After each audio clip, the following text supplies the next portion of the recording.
हमारी भारतीय संस्कृति में गाय को माता का स्थान दिया गया है। आज एक छोटी सी कहानी उसी माता को समर्पित करती हूँ। मध्य प्रदेश की एक महारानी थी, अहिल्याबाई होलकर। उनका एक पुत्र था, मालोराव। एक दिन मालोराव अपने रथ पर सवार होकर बहुत तेजी से नगर में जा रहे थे। रास्ते में एक छोटा सा बछड़ा आ गया। उनका रथ बिना उसको देखे कुचलते हुए आगे बढ़ गया। वो बछड़े ने वहीं प्राण त्याग दिए। उसकी माँ गाय उसके पास ही थी।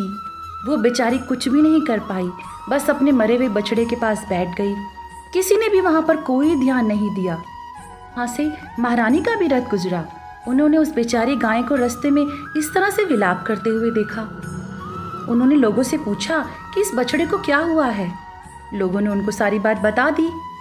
ये सब सुनकर रानी को बहुत दुख पहुंचा। वो अपने महल पहुंची, मालोराव की पत्नी को बुलाया और पूछा कि बताओ, अगर कोई माता के सामने उसके बच्चे को मार दे तो उस व्यक्ति को क्या दंड मिलना चाहिए। मालोराव की पत्नी ने कहा, माँ, उसको तो मृत्यु दंड मिलना चाहिए। महारानी ने कहा, ठीक है, तो मालोराव को मैं मृत्यु दंड देती हूँ। इसे उसी प्रकार से सड़क पर बांध के फेंक दिया जाए और रथ से कुचलकर मरवा दिया जाए। रानी बहुत ही न्यायप्रिय थी, पर कोई भी सारथी ये काम करने को तैयार नहीं हुआ। तो महारानी ने खुद ही रथ को लिया और बोला कि मैं ही इस काम को अंजाम दूंगी।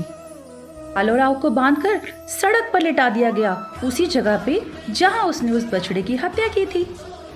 पर अचानक से एक चमत्कार हुआ।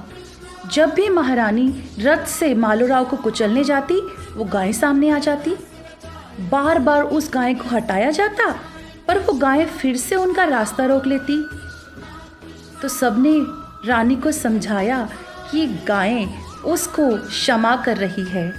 ये गाय उस माँ का हृदय है जिसने अपना बच्चा खोया है, इसलिए वो दूसरी माँ को कभी भी कष्ट नहीं देना चाहती।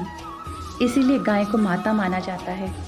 और हमें यही शिक्षा देती है वो माँ कि क्रोध को कभी भी क्रोध से नहीं जीता जा सकता, घृणा को कभी घृणा से नहीं जीता जा सकता, बुराई को कभी बुराई से नहीं जीता जा सकता।